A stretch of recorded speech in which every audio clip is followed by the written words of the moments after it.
విధంగా జియో ఇష్యూ చేయడం జరిగింది. అదే ఏ విధంగానైతే ఆ 90 టీఎంసీని 45 టీఎంసీలు సేవింగ్స్ ఇన్ మై ఇరిగేషన్, 45 టీఎంసీలు మరి గోదావరి వాటర్ డైవర్షన్, అదే విధంగా మా ప్రభుత్వం కూడా ముందుకు పోతుంది. ఉమ్మడి మహబూబ్నగర్ జిల్లాకి ఈ సభ ద్వారా మేము స్పష్టమైన హామీ ఇస్తున్నాం. పాలమూరు రంగారెడ్డి ప్రాజెక్టు మేము 90 టీఎంసీలతోనే ముందుకు పోతున్నాం. ఎవరైనా అవాస్తవాలు అసత్యాలు చెప్తే అది నమ్మొద్దని చెప్పి కూడా నేను మనవి చేస్తున్నాను. ఒక ఘోర తప్పిదం. ముందు 2013లో ఉమ్మడి ఆంధ్రప్రదేశ్లో జూరాల సోర్స్గా Palamuru Rangareddy lift irrigation scheme మొదలుపెట్టి ఆ సోర్స్ని శ్రీశైలంకి మార్చి తెలంగాణ రాష్ట్రానికి ఉమ్మడి మహబూబ్నగర్ జిల్లాకి తీవ్రమైన నష్టం చేసింది గత బీఆర్ఎస్ ప్రభుత్వం అని చెప్పి మనం చేస్తున్నాం. చాలా స్పష్టంగా మనం చేస్తున్న అధ్యక్ష, కృష్ణా బేసిన్ ప్రాజెక్టులపై గత ప్రభుత్వం నిర్లక్ష్యం వహించింది. మరి పూర్తిగా అంకెలతో సహా నిరూపిస్తాం. మా ప్రభుత్వంలో రాబోయే 3 ఏళ్లలో కల్వకుర్తి, నెట్టెంపాడు, భీమా, కోయిల్ సాగర్, పాలమూరు రంగారెడ్డి, కొడంగల్ నారాయణపేట్, ఉమ్మడి నల్గొండ జిల్లాలో మరి ఎస్ఎల్బిసి టనల్, డిండి, అదేవిధంగా బ్రాహ్మణ వెలంల, మరి కృష్ణా బేసిన్లో అన్ని ప్రాజెక్టు కూడా ఈ 3 ఏళ్లలో పూర్తి చేస్తామని చెప్పి స్పష్టమైన హామీ మీ ద్వారా యావత్ తెలంగాణ ప్రజానీకాన్ని తెలియజేస్తున్నాం. Okay, go to the first slide.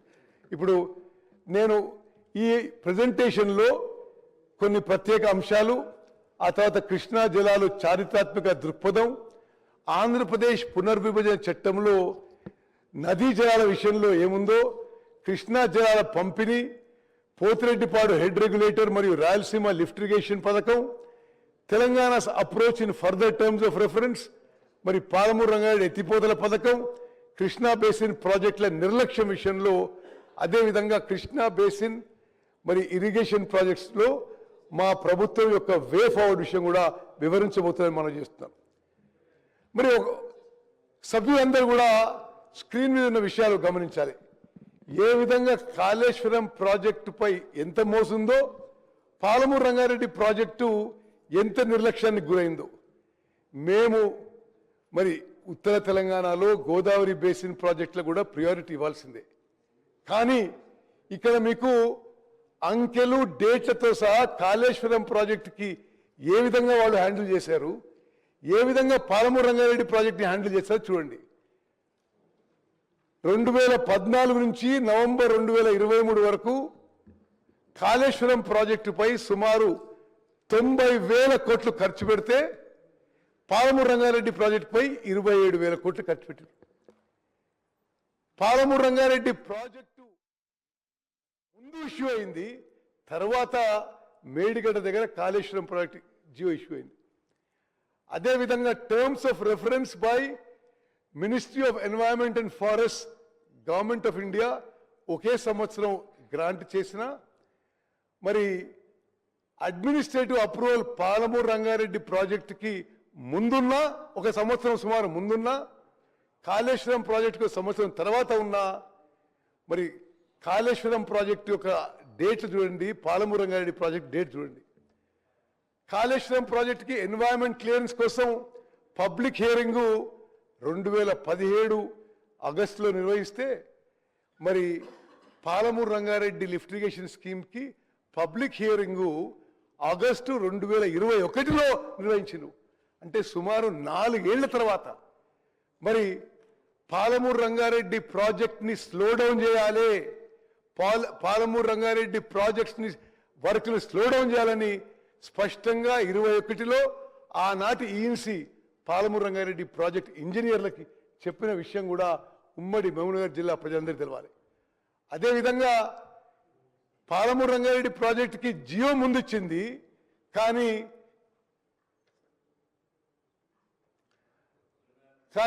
అదేవిధంగా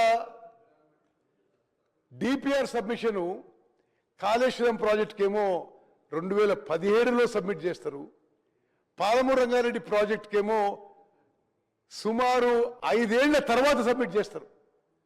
అదేవిధంగా ఎన్వైరన్మెంట్ క్లియరెన్స్ కాళేశ్వరం ప్రాజెక్ట్కి ఏమో 2017లో వస్తుంది. మరి ఇప్పటి వరకు వాళ్ళు దిగిపోయే వరకు ఎన్వైరన్మెంట్ క్లియరెన్స్ లేదు, సిడబ్ల్యూసి క్లియరెన్స్ లేదు, టిఎస్సి అప్రూవల్ లేదు. మరి కాళేశ్వరం ప్రాజెక్టు మాత్రం 90,000 కోట్లు ఖర్చు పెట్టి మరి వాళ్ళు జూన్ 2019లో దీన్ని ప్రారంభోత్సవం చేసిండ్రు, ఆల్రెడీ కూలిపోయింది. మరి మొత్తం దాని కింద వచ్చిన ఆయకట్టు 98,000 ఎకరాలు. అంటే నేను కాళేశ్వరం ప్రాజెక్టు కానీ మరి గోదావరి బేసిన్ ప్రాజెక్టులో ఇంత ఖర్చు పెట్టినా ఇంకెక్కువ ఖర్చు పెట్టినా మాకు అభ్యంతరం లేదు.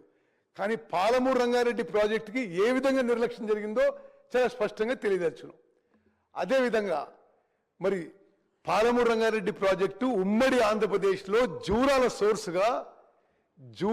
సోర్స్గా ప్రాజెక్టు మొదలు పెడితే ఆ తర్వాత ప్రభుత్వం మారి తెలంగాణ రాష్ట్రం వచ్చిన తర్వాత నీటి సోర్స్ని జూరాల నుంచి శ్రీశైలంకి మార్చారు. అదే జూరాల ఉంటే 2.8 టీఎంసీ పర్ డే 25 రోజుల్లో 70 టీఎంసీలతో మరి 10 లక్షల ఎకరాలకు నీళ్లు వచ్చేవి. ఆ ప్రాజెక్టు 32,000 కోట్లలో పూర్తయ్యేది. ఇప్పుడు పాలమూరు రంగారెడ్డి ప్రాజెక్టు వాళ్ళు జియో ఇష్యూ చేసిందేమో 35,000 కోట్లకి. ఆ తర్వాత detail project report central water కమిషన్కి సబ్మిట్ ఇచ్చింది 55,000 కోట్లకి. ఆ 55,000 కోట్ల కూడా ఆయకట్టు కాలువలకు అవసరం ఉన్న ల్యాండ్ ఎక్విజిషన్ కానీ ఆయకట్టు కాలువల వర్క్ కానీ ఏమీ లేకుండా సబ్మిట్ చేసిండ్రు. ఇప్పుడు ఈరోజు అంచనాల మేరకు పాలమూరు రంగారెడ్డి ప్రాజెక్టు 80 నుంచి 84,000 కోట్లు కానుంది. అంటే జూరాల నుంచి ఏ విధంగానైతే తుమ్మడి ఎట్టి నుంచి మేడిగడ్డకి షిఫ్ట్ చేసి వాటర్ సోర్సు ఉత్తర తెలంగాణకి మరి అన్యాయం చేసిండ్రో అదేవిధంగా మరి ఉమ్మడి మహబూబ్నగర్ జిల్లాకు కూడా జూరాల నుంచి శ్రీశైలంకి షిఫ్ట్ చేసి తీవ్రమైన అన్యాయం చేసిండ్రు. ఒక్కసారి ఆలోచన చేయండి, 32,000 కోట్లకి అయిపోయే జూరాల నుంచి సోర్సు శ్రీశైలంకి షిఫ్ట్ చేసి ఇప్పుడు 80,000 కోట్లు దాటుతుంది అదే ప్రాజెక్ట్ కోసం. మరి జూరాల ఉంటే స్టోరేజ్ కెపాసిటీ 121 టీఎంసీ ఉండేది, శ్రీశైలంలో కేవలం 68 టీఎంసీ ఉందని చెప్పి నేను మనం చేస్తాను.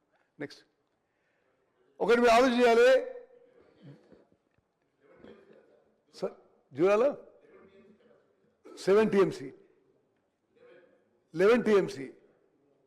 మహేశ్వర్ రెడ్డి గారు ఈ విషయం క్లారిఫై చేయాలి, ఎందుకంటే సుందిలో ఎంత కెపాసిటీ తెలుసా?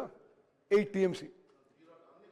నో అంటే మీకు ఎందుకు ఎక్స్ప్లెయిన్ చేస్తున్నా అంటే ఇదే విషయం బీఆర్ఎస్ పార్టీ వాళ్ళు బయట దుష్ప్రచారం చేస్తున్నారు.